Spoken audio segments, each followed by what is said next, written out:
Hello Brian, स्वागत है आप सबका तैयारी वर्ल्ड के इस ऑनलाइन प्लेटफॉर्म पर। दोस्तों, मेरा नाम राकेश कुमार है। पिछले कुछ समय से हम लोग सामान्य अध्ययन की श्रृंखला में पढ़ रहे हैं क्लाइमेटोलॉजी। पिछली कक्षा की बात करें तो हमने सापेक्षिकता पढ़ा था। इसके बाद सापेक्षिकता और तापमान को मिला के हमने पढ़ा था बादलों के बारे में, बादलों के प्रकारों के बारे में। आज हम पढ़ने वाले हैं इन बादलों से वर्षा कैसे होती है। दोस्तों, वर्षा और वर्षण में कुछ डिफरेंस होता है, हम समझने की कोशिश करते हैं। इस लेक्चर में हम बात करने वाले हैं आज वर्षण के प्रकार में, वर्षण के बारे में और वर्षण के प्रकार के बारे में। वर्षण यानी प्रेसिपिटेशन, हम वर्षण कह रहे हैं न कि रैनफॉल। ठीक है, आगे बढ़ते हैं, डेफिनेशन से शुरुआत करते हैं। सबसे पहले अगर हम बात करें वर्षण की, तो वर्षण क्या होता है, प्रेसिपिटेशन क्या होता है। देखिए, एक मन में आपके कंफ्यूजन हो सकता है, हम वर्षा न कह के वर्षण कह रहे हैं। डिफरेंस क्या है अभी आप आगे समझने वाले। जल की नन्ही नन्ही बूंदों या हिम के रवों का समुच्चय जो कि वायुमंडल में एक बल काम करता है, जिसे हम कहते हैं उत्प्लावन बल। और इसी उत्प्लावन बल के कारण ये जो जल की बूंदें हैं या हिम के रवे हैं, ये आसमान में तैरते रहते हैं। और ये तैरते रहते हैं जब इनकी मात्रा कुछ ज्यादा हो जाती है। कहने का मतलब, यही जल की बूंदें जब इतनी बड़ी हो जाती हैं कि वायुमंडल का उत्प्लावन बल इन्हें बांधे नहीं रह पाता, तो ये बूंदें क्या है, धरातल की ओर तीव्र वेग से आने लगती हैं। जो तीव्र वेग से धरातल की तरफ आने लगती है, यही प्रक्रिया कहलाती है वर्षण। देखते हैं यहां से, यहां आपने क्या सीखा। जल की नन्ही नन्ही बूंदों या हिम के रवों का समुच्चयन जो वायुमंडल के उत्प्लावन बल के कारण वायुमंडल में तैरता रहता है। और ये बूंदें जब इतनी बड़ी हो जाती है कि उत्प्लावन बल इन्हें नहीं बांध पाता है। जब नहीं बांध पाएगा तो क्या होगा, ये धरातल की ओर आएंगी। और धरातल की ओर जब आएंगी, इसी चीज को हम कहेंगे क्या, वर्षण, यानी इसी चीज को कहेंगे प्रेसिपिटेशन। देखिए, हम बात कर लेते हैं वर्षण के प्रकार की। ठीक है, वर्षण कितने प्रकार का होता है इसके बारे में हम चर्चा कर लेते हैं। अभी आपने ये देखा कि वायुमंडल में जो तैरने वाली जल की बूंदें हैं या हिम के रवे हैं, जब उत्प्लावन बल इन पे काम नहीं कर पाता, यानी ये इतनी बड़ी हो जाती है कि उत्प्लावन बल काम नहीं कर पाता, तो ये धरातल की तरफ तीव्र वेग से अग्रसरित होती है। इसी चीज को कहा हो आपने वर्षण। वर्षण के हम प्रकार की बात करें, वर्षण के अगर हम प्रकार की बात करें, वर्षण के प्रकार नहीं कह सकते, वर्षण के हम रूप के बारे में सबसे पहले बात करते हैं। वर्षण के रूप के बारे में बात कर लें। देखिए, एक जनरल आइडिया आप ले लीजिए, वर्षण कितने रूपों में होता है। एक तो गैसियस फॉर्म में होता है, और एक लिक्विड फॉर्म में हो सकता है, और एक हो सकता है सॉलिड फॉर्म में। प्रेसिपिटेशन और रेनफॉल में क्या डिफरेंस है, आप यही से क्लियर कर सकते हैं। हम गैसियस फॉर्म की बात कर रहे हैं, यानी गैसीय अवस्था में भी वर्षण होता है, लिक्विड यानी द्रव अवस्था में भी वर्षण होता है, और ठोस अवस्था में भी वर्षण होता है। कैसे होता है समझिए। गैसियस की फॉर्म, गैसियस फॉर्म की बात करें तो आप जानते हैं कोहरा कुहासा पड़ता है, शीत पड़ती है, ये सब क्या है, पूरा कुहासा जो पड़ता है उसे कहते हैं, वो भी एक वर्षण का फॉर्म है, प्रेसिपिटेशन का फॉर्म है, इसे कहेंगे ये गैसियस फॉर्म है। लिक्विड की बात करें, लिक्विड में आता है आपका रेनफॉल। रेनफॉल जिसे कहते हैं आप वर्षा, क्या कहते हैं, वर्षा। फुहार पड़ती है, फुहार पड़ता है, कभी कभी मौसम खराब होता है, एक दो दिन तक लगातार फुहार पड़ता रहता है, बहुत बारीक बारीक, जिसे कहते हैं ड्रिजलिंग, ड्रिजलिंग, मिजलिंग इत्यादि। सॉलिड की हम बात करें, ओला पड़ता है, क्या पड़ता है, ओला, ओलावृष्टि होता है, ये भी क्या है, वर्षण का एक रूप है। आप डिटेल में इसको पढ़ने वाले हैं आगे। यानी हिमपात भी कह सकते हैं इसको, हिमपात। एक होता है सहिम वृष्टि, आगे हम चर्चा करने वाले हैं ये सब चीजें क्या होती हैं। बस एक जनरल आइडिया यहाँ पे लगा लेना है। वर्षा नहीं, हम वर्षण की बात कर रहे हैं। वर्षण तीन रूपों में हो सकता है, वो गैसियस में हो सकता है, लिक्विड में हो सकता है, सॉलिड में। आगे बढ़ते हैं वर्षण के प्रकार के बारे में। फॉर्म ऑफ प्रेसिपिटेशन की बात करें, जल वर्षा, हिमपात, इसके बारे में तो आपने भी देख ही लिया। टाइप ऑफ प्रेसिपिटेशन की बात करें, वर्षण की बात करें, वर्षण के प्रकार की बात करें, वर्षण तीन प्रकार का होता है। अब यहां से कहानी आपकी शुरू होती है मेन वाली, थोड़ा ध्यान से समझिएगा। हम बात कर रहे हैं, पहला है समवहनी वर्षा। आपने जब पढ़ा था, कौन सी बात, जब आपने इक्वेटर के बारे में पढ़ा था कि यहाँ पे संवहनी धाराएं ज्यादा चलती हैं। कब पढ़ा था? जब आप पढ़ रहे थे सूर्यातप को। सूर्यातप को पढ़ते समय क्या आपने पढ़ा था कि आपका अर्थ है, ये आपका 0 डिग्री अक्षांश रेखा या भूमध्य रेखा है। भूमध्य रेखा से आप जब 23.5 डिग्री यानी कर्क रेखा पर जाते थे, 23.5 डिग्री नॉर्थ और 23.5 डिग्री साउथ। यहाँ पे एक चीज आपने पढ़ा था, यहाँ पे सूर्यातप की मात्रा सबसे ज्यादा मिलती है, और जब सूर्यातप की मात्रा सबसे ज्यादा मिलती थी तो क्या होता था, वहां पे संवहनी धाराएं उठती थी। वो जो संवहनी धाराएं उठती हैं, तो वहां पे एक बात और आपने सीखा था कि वहां पे वर्षा सबसे ज्यादा होती है। होने के पीछे कारण क्या है कि वहां पे संवहनी धाराएं उठ रही होती हैं, और ये संवहनी धाराएं ऊपर जाके ठंडी होती हैं, संघनन की क्रिया करती हैं, वहां के जो आसपास के जलवाष्प उसको इकट्ठा करती है। ऐसी कंडीशन में वहां पे वर्षा की मात्रा ज्यादा होती है। तो यही चीज है, संवहनी वर्षा की बात करें वही उसी वर्षा की बात हो रही। संवहनी वर्षा क्या है? Convectional rainfall. कहने का मतलब ऐसा धरातल जहां पे तापमान ज्यादा है, ज्यादा हीट हो जा रहा है। जब ज्यादा हीट होगा तो संवहन धाराएं ऊपर उठेंगी। जब संवहन धाराएं ऊपर उठेंगी, ऊपर उठने के बाद धीरे धीरे ठंडी होंगी। ठंडी होंगी, सापेक्षिक आर्द्रता बढ़ेगा। सापेक्षिक आर्द्रता बढ़ेगा तो संघनन होगा, और संघनन होगा तो बादल बनेगा, और इसके बाद क्या होगी? वर्षा। ये एक चेन होता है, एक श्रृंखला होती है। इस तरह से इसकी कहानी चलती है। डिटेल में हम अभी चर्चा कर रहे हैं। दूसरी वर्षा की हम बात करते हैं। दूसरी वर्षा है पर्वतीय वर्षा। देखिए, कई बार एग्जाम में ऐसे प्रश्न पूछता है, निम्नलिखित में से कौन सा वर्षा का प्रकार नहीं है ना? वर्षा का प्रकार नहीं है। हम इसी को एक एग्जाम्पल के तौर पर अगर देख लें, एक संवहनी वर्षा लिखा गया, एक पर्वतीय वर्षा लिखा है, एक चक्रवाती वर्षा लिखा है ना। अगर हम इसी को चौथा कह दें मानसूनी वर्षा, कह सकते हैं मानसूनी वर्षा। अब यहाँ पे एक प्रश्न के रूप में ये दे दें, निम्नलिखित में से कौन सा वर्षा का प्रकार नहीं है। तो आप लोगों में से हमें लगता है ज्यादा लोग यही लगाएंगे कि ये मानसूनी वर्षा वर्षा का प्रकार है के रूप में लगाएंगे। नहीं है के बारे में बात करें, इसमें से कोई लगा देंगे कि ये वर्षा का प्रकार नहीं है। आपको कंफ्यूजन हम दूर कर दें, मानसूनी वर्षा वर्षा का कोई प्रकार नहीं है। फिर से बात करते रहे, मानसूनी वर्षा वर्षा का कोई प्रकार नहीं है। ये जो मानसूनी वर्षा होती है, इसको हम रखते हैं पर्वतीय वर्षा के रूप में। ठीक है।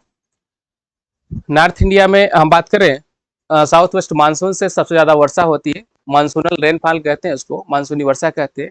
लेकिन मानसूनी वर्षा वर्षा का कोई अलग प्रकार नहीं है, बल्कि यह पर्वतीय वर्षा का एक रूप है। ठीक है, आगे हम बात करते हैं। तो प्रश्न आप समझ गए, जैसे पूछा गया निम्नलिखित में से कौन सा वर्षा का एक प्रकार नहीं है, तो अगर मानसूनी वर्षा वहां पर, तो उसको आप इग्नोर कर देंगे। मानसूनी वर्षा वर्षा का प्रकार नहीं है।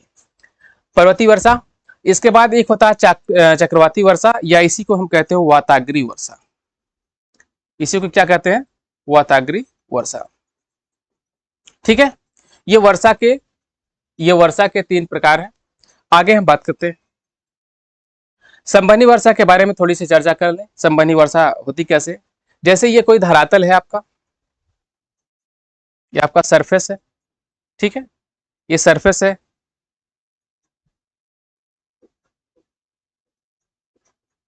सन है आपका। जाहिर सी बात, यहाँ पे सनलाइट यहाँ पे प्रॉपर पहुंच रही है। यहाँ पे ये कोई वाटर बॉडी है। कहने का मतलब ये जलीय भाग है और ये स्थलीय भाग। अब हम संवहनी वर्षा के बारे में पढ़ने चल रहे हैं। यहां से सूर्य से जो आने वाली किरणें होंगी, सूर्यातप जो आएगा, यहाँ पे इस धरातल को गर्म करेगा। किस प्रकार से गर्म करेगा, ये इसके बारे में आपने सीखा है।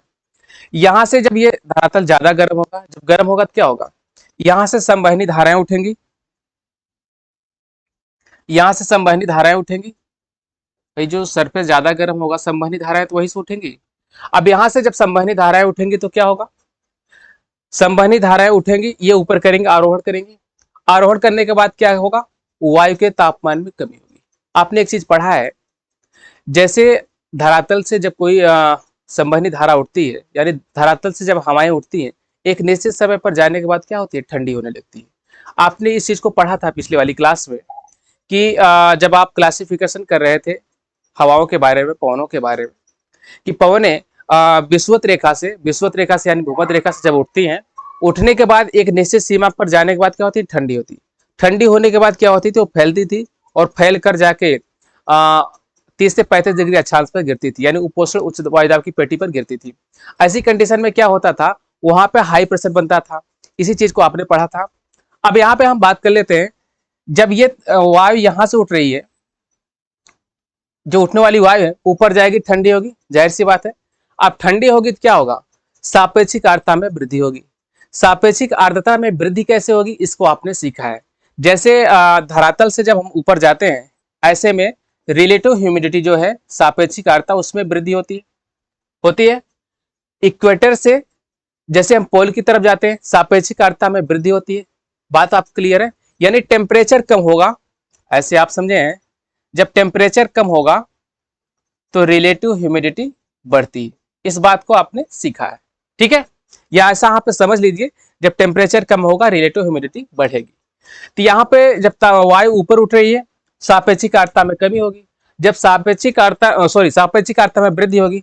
अब जाहिर सी बात है, जब सापेक्षिक आर्द्रता में वृद्धि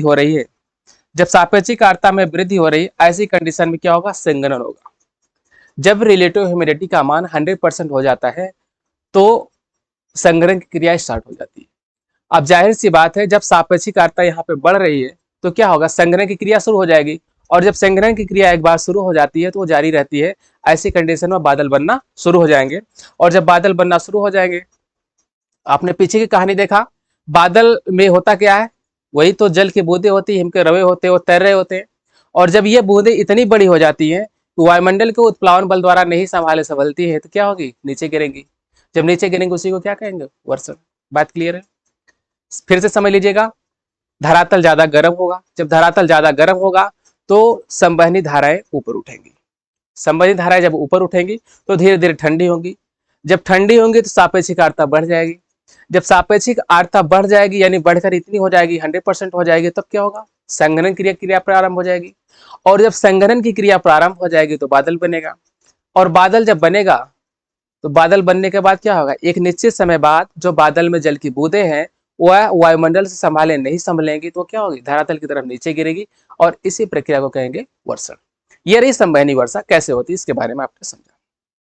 एक फिगर से समझिएगा, यहाँ पे कैसे देख रहे हैं, ये आपका एक सरफेस एरिया है, ठीक है। यहाँ पे टेम्परेचर ज्यादा है। एक सवाल आपके मन में ये आ रहा होगा कि ये जो हम बात कर रहे हैं संवहनी वर्षा की बात कर रहे हैं, यहाँ पे इतना ज्यादा एटमॉस्फेयर में इतना ज्यादा वेपर कहाँ से आता है, जलवाष्प कहाँ से आता है। दो जगहों से इसका दो स्रोत होता है। एक तो होता है वाष्पन, और दूसरा होता है वाष्पोत्सर्जन। वाष्पन कहाँ से होगा, जितने भी जलीय स्रोत हैं वहां से वाष्पन होगा। और जितने भी जीवधारी हैं, चाहे पेड़ पौधे हैं, जो अपने शरीर से जलवाष्प को निकालते हैं, उसी को क्या कहेंगे, वाष्पोत्सर्जन। जैसे पेड़ पौधों से जो जल निकलता है, कहने का मतलब इसी को क्या कहेंगे, वाष्पोत्सर्जन। यहाँ पे देखिए, ये सरफेस ज्यादा गर्म होगा। गर्म होने के बाद क्या हो रहा है, यहाँ से संवहनी धाराएं उठ रही हैं, यहाँ से वाष्पन हो रहा है, ये वाटर बॉडी है। पेड़ पौधे हैं, इनसे वाष्पोत्सर्जन हो रहा है। वाष्पोत्सर्जन होने के बाद ये एटमॉस्फेयर में जलवाष्प की मात्रा बढ़ रही है, ठीक है। जब जलवाष्प की मात्रा बढ़ रही है, सापेक्षिक आर्द्रता बढ़ेगी, संघनन बढ़ेगा, और ऐसी कंडीशन में बादल बनेगा। और देख रही है, यही चीज यहाँ से फिर वर्षा भी कर रही है। बात क्लियर हो गई, आगे चलते हैं। संवहनी वर्षा के क्षेत्रों के हम बारे में बात कर लें। मुख्य रूप से यह उष्ण एवं उपोष्ण कटिबंध में होता है। उष्ण एवं उपोष्ण कटिबंध में क्यों होता है, ये आपको बखूबी पता होगा। कारण इसका क्या है, ये 0 डिग्री अक्षांश है, ये कर्क रेखा है, और ये आपका मकर रेखा है। यहाँ पे क्या बात की जा रही, उष्ण एवं उपोष्ण। पता है यहाँ पे टेम्परेचर यहीं पे ज्यादा मिलेगा, तापमान यहीं पर ज्यादा होगा। जब तापमान ज्यादा होगा, संवहनी धाराएं यहाँ पे ज्यादा उठेंगी। और जाहिर सी बात, जब संवहनी धाराएं ज्यादा उठेंगी तो वो प्रक्रिया जो संवहनी वर्षा की है, सारी प्रक्रिया यहाँ पे मिलेगी। इसी वजह से यहाँ पे ज्यादा वर्षा होती है, किसी संवहनी प्रकार की। इसकी एक विशेषता और होती है, इसकी विशेषता एक और ये होती है कि यहाँ पे बिजली की चमक ज्यादा होती है। इसका कारण और भी क्या होता है, इसके बारे में आप जब तरी झंडा वाला टॉपिक पढ़ेंगे, थंडर स्टॉर्म, एक अलग से हम उसका क्लास लेंगे, बादलों के फटने के बारे में, उसमें आपको डिटेल से बताएंगे। आगे हम बात कर लेते हैं पर्वतीय वर्षा का। पर्वतीय वर्षा, पर्वतीय वर्षा के बारे में बात कर लें। देखिए, ये आपका देख रहा है, ये माउंटेन एरिया दिख रहा है, ये माउंटेन एरिया है।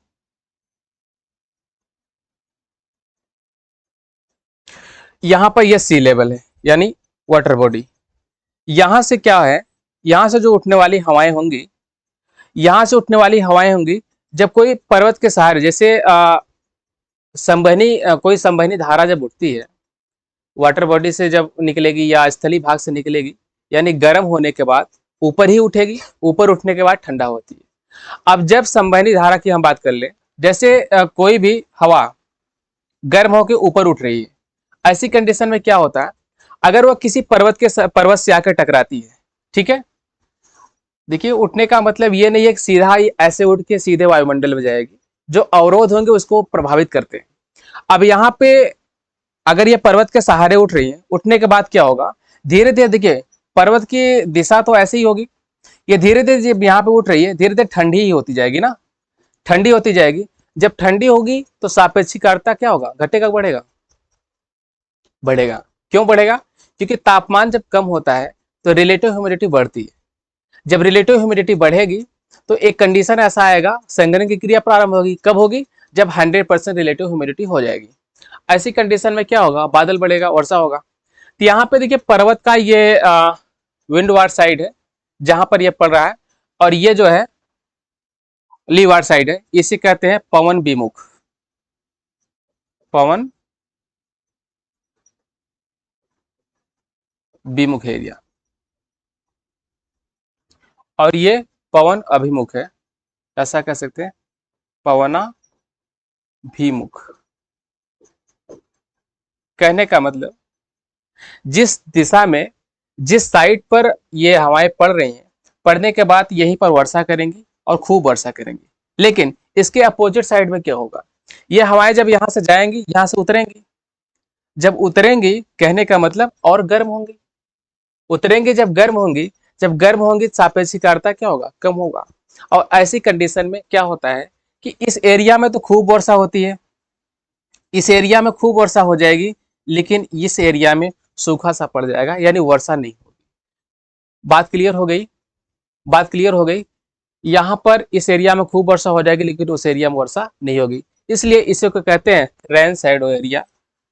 ठीक है, रेन शैडो एरिया। बात क्लियर है, यही क्या है आपका पर्वतीय वर्षा।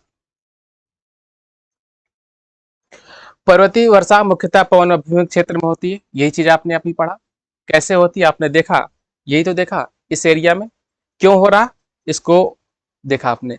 इसकी कंडीशन क्या क्या बनती, सबसे पहले देखिएगा, आर्द्रवायु का पर्वतों से टकराना, हमने वही कहा था कि यही पर्वत था, आर्द्रवायु यहाँ से टकरा रही थी, टकरा कैसे ऊपर उठ रही थी, यही तो हुआ था। वायु का ऊपर उठने के लिए बाध्य होना, बाध्य होगी तो ऊपर जाएगी, धीरे धीरे जाने के बाद तापमान में कमी होगा ही, और जब तापमान में कमी होगा सापेक्षिक आर्द्रता बढ़ेगी, सापेक्षिक आर्द्रता बढ़ेगी तो संघनन होगा, संघनन होगा तो एक ऐसी कंडीशन आएगी, जो बादल बनेगा, वो बादल के कण वायुमंडल के संभाले नहीं संभलेगा, क्या होगा, वर्षा के रूप में गिरेगी। ठीक है, चलिए आगे देखते हैं। पवन विमुख का मतलब ऐसा क्षेत्र जिसपे हवाएं नहीं पड़ रही, उसके अपोजिट वाला। ठीक है, तो एक अगला प्रकार है जो वर्षा का, ये वाताग्री या चक्रवाती है, वाताग्री या चक्रवाती।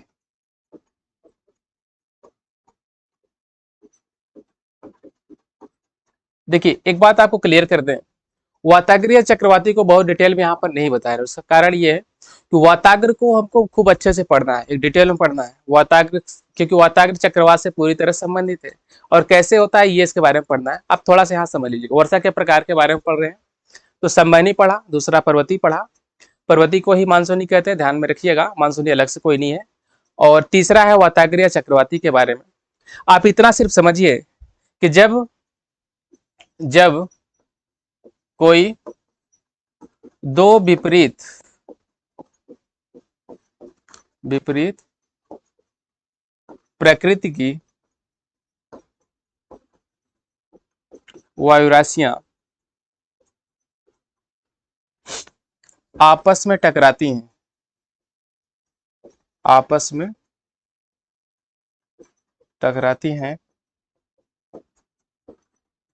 तब वाताग्र बनता है। बात समझ गए? जब दो विपरीत प्रकृति की वायु राशियां आपस में टकराएंगी टकराएंगी तो वाताग्र बनेगा, और इस वाताग्रों के सहारे जो वर्षा होगी उसे हम कहेंगे क्या? वाताग्री वर्षा या चक्रवाती वर्षा। थोड़ा सा आप समझ लीजिएगा कैसे होता है। विपरीत प्रकृति का आशय यहाँ पर यह है, जैसे इधर से मान लीजिए ठंडी हवाएं आ रही हैं, इधर से आ रहे हैं क्या? ठंडी हवाएं, और ये वाली एरिया से आ रही हैं गर्म हवाएं। ये क्या है? गर्म हवाएं। इधर से ठंडी इधर से गर्म जब आ रही हैं तो जाहिर सी बात है दोनों की प्रकृति अलग अलग, दोनों का नेचर अलग अलग है। अब ये जब दोनों आएंगी पास में तो इतने आसानी से नहीं मिलेंगे। तो भैया एक बहुत उग्र स्वभाव का कोई हो और एक सॉफ्ट हो ना, नॉर्मल स्वभाव का, दोनों को एक साथ रहने को कह दिया जाए तो इतने आसानी से तो नहीं रह पाएंगे ना। उनमें सामंजस्य बनने में समय लग सकता है, और ये जरूरी नहीं कि बने भी, न भी बने, ऐसी भी कंडीशन हो सकती है। यही चीज यहाँ पे हवाओं में होता है, वायु राशियों में होता है, पवनों में होता है। जब ये ठंडी और गर्म वायु राशियां आती हैं तो ऐसा देखिए, यहाँ पे होना तो ये चाहिए ये गर्म मिलकर इससे गर्म हो जाए, या दोनों मिलकर ठंडी हो जाए, लेकिन ऐसा नहीं होगा। ये ठंडी और गर्म जो मिल रही है, ये ठंडी और गर्म मिलकर ठंडी और गर्म ना होकर बल्कि एक तीसरी अवस्था को प्राप्त कर लेती है।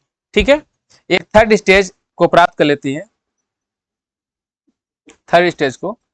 इसी चीज को कहते हैं क्या? वाताग्र, इसी को कहते हैं फ्रंट। और जब वाताग्र बनता है तो उसमें भी कंडीशन यही होती है। कंडीशन उसमें एक होती है, कभी हवाएं ऊपर उठेंगी कभी तिरछी जाएंगी, उसमें क्या कंडीशन होगा आप वाताग्र में डिटेल पढ़िएगा। बस यहाँ पर सिर्फ इतना जानिए, ऐसी जब स्थिति बनती है, ऐसी स्थिति बनने के कारण जो वर्षा होती है उसे हम कहते हैं वाताग्रीय चक्रवाती वर्षा। ठीक है, तो आपने वर्षण, वर्षण के रूप, वर्षण के फॉर्म के बारे में पढ़ लिया, वर्षण किन के रूपों में होता है इसके बारे में पढ़ लिया। ठीक है, आगे हम बात करेंगे अगले टॉपिक के बारे में अगली क्लास में। आज की क्लास को यहीं ओवर करते हैं, स्वास्थ्य थोड़ा सही नहीं है। मिलते हैं अगली क्लास में एक नए टॉपिक के साथ, तब तक के लिए बहुत बहुत धन्यवाद।